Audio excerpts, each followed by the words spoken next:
कभी सोचा है कि 1 अरब से ज्यादा लोगों को खाना खिलाने वाली ये विशाल मशीनरी आखिर काम कैसे करती है? ये ताकत है भारतीय कृषि की, जो सही मायनों में देश की रीढ़ की हड्डी है। तो चलिए आज इसी विशाल दुनिया में थोड़ा और गहरा उतरते हैं। जरा सोचिए, भारत की 2/3 आबादी, ये कोई छोटा मोटा नंबर नहीं है। इसके पीछे करोड़ों किसानों की कहानियां हैं, उनकी मेहनत है, उनकी उम्मीदें हैं। ये वो लोग हैं जो हर रोज खेतों में पसीना बहाकर हमारी थाली तक खाना पहुंचाते हैं।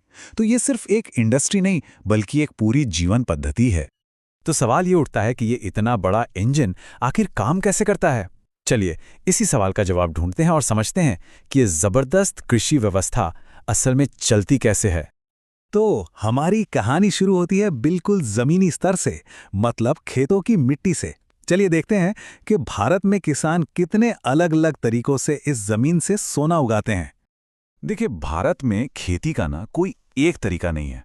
एक तरफ वो छोटा किसान है जो शायद आज भी सदियों पुराने तरीकों से सिर्फ अपने परिवार का पेट भरने के लिए खेती कर रहा है, और वहीं दूसरी तरफ एक बहुत बड़ा कमर्शियल फार्म है जो मुनाफे के लिए लेटेस्ट मशीनें और टेक्नोलॉजी इस्तेमाल कर रहा है। ये दोनों ही तस्वीरें भारतीय कृषि की सच्चाई हैं। यहाँ इन दोनों के बीच का फर्क साफ नजर आता है। एक तरफ है आदिम निर्वाह कृषि, जिसे स्लैश एंड बर्न या झूम खेती भी कहते हैं। इसका मकसद सिर्फ गुजारा करना है, छोटे छोटे खेत, पारंपरिक औजार और मानसून पर पूरी निर्भरता। वहीं दूसरी तरफ है वाणिज्यिक खेती, जिसका एक ही मकसद है, बाजार से मुनाफा कमाना। यहाँ बड़े बड़े खेतों में मॉडर्न बीज, खाद और मशीनों पर भारी भरकम निवेश किया जाता है। लेकिन इन दो एक्सट्रीम्स के बीच में जो है, वो है भारत की असल तस्वीर, और उसे कहते हैं गहन निर्वाह कृषि। ये उन इलाकों की हकीकत है जहां जमीन कम है और आबादी का दबाव बहुत ज्यादा। यहाँ किसान अपनी छोटी सी जमीन से ज्यादा पैदावार निकालने के लिए जी तोड़ मेहनत करते हैं, और इसके लिए सिंचाई और खाद का भी खूब इस्तेमाल करते हैं। अच्छा, तो अब तक हमने ये तो समझ लिया कि किसान खेती कैसे करते हैं, पर एक और बड़ा सवाल है, वो फसल कब लगाते हैं? ये टाइमिंग का पूरा खेल कैसे चलता है? चलिए अब भारतीय कृषि के कैलेंडर को समझते हैं। भारत की खेती की ना एक अपनी ही रिदम है, एक ताल है जो 3 मौसमों पर चलती है, और यही ताल तय करती है कि कब, क्या और कैसे उगाया जाएगा।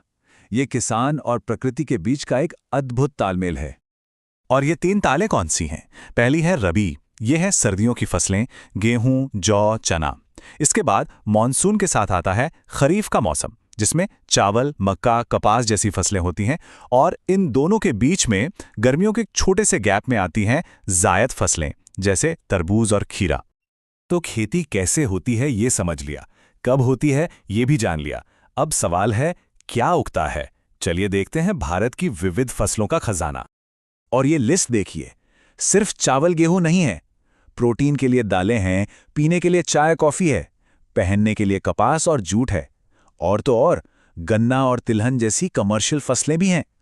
मतलब ये विविधता ही भारतीय कृषि की असली पहचान है। और स्केल की बात करें तो भारत दुनिया में चावल का दूसरा सबसे बड़ा उत्पादक है, चीन के ठीक बाद।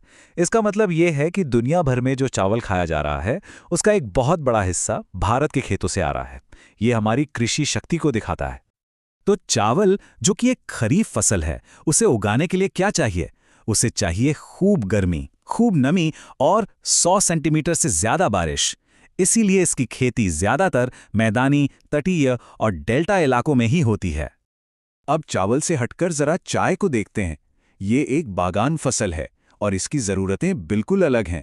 इसे पहाड़ी ढलान चाहिए ताकि जड़ों में पानी न रुके। मौसम भी साल भर गर्म और नम चाहिए। और हाँ, ये एक लेबर इंटेंसिव इंडस्ट्री है, मतलब मशीनों से ज्यादा यहाँ इंसानी हाथों का काम है, खासकर उन नाजुक पत्तियों को तोड़ने के लिए। अगला पड़ाव है खेतों में सुधार। देखिए, खेती सिर्फ बीज बोना और फसल काटना ही नहीं है। वक्त के साथ इसमें बहुत सारे तकनीकी और संस्थागत बदलाव हुए हैं। चलिए अब उस सफर को देखते हैं। ये पूरी कहानी आज़ादी के बाद शुरू होती है। सबसे पहले जमींदारी सिस्टम को खत्म करने जैसे बड़े भूमि सुधार हुए। फिर 60 और 70 के दशक में आया वो दौर जिसने सब कुछ बदल दिया। हरित क्रांति, जिससे हम अनाज में आत्मनिर्भर बने, और श्वेत क्रांति, जिसने दूध उत्पादन में क्रांति ला दी। और यह सिलसिला रुका नहीं। आज किसान क्रेडिट कार्ड जैसी स्कीम्स सीधे किसानों को फायदा पहुंचा रही हैं।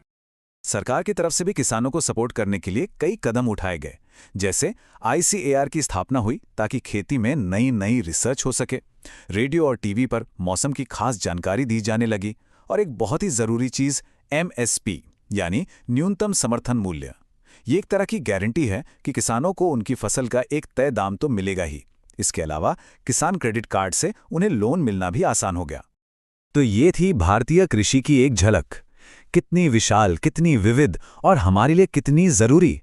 पर जाते जाते एक सवाल छोड़ना जरूरी है। जिस तरह से भारत की आबादी बढ़ रही है और मौसम बदल रहा है, आने वाले वक्त में अगली कृषि क्रांति कैसी होगी? क्या वो टेक्नोलॉजी से चलेगी जिसमें ड्रोन और AI होंगे, या फिर हम ऑर्गेनिक और सस्टेनेबल खेती की तरफ लौटेंगे? खैर, जवाब जो भी हो, एक बात तो पक्की है, भारत की खेती का भविष्य ही हम सबका भविष्य तय करेगा।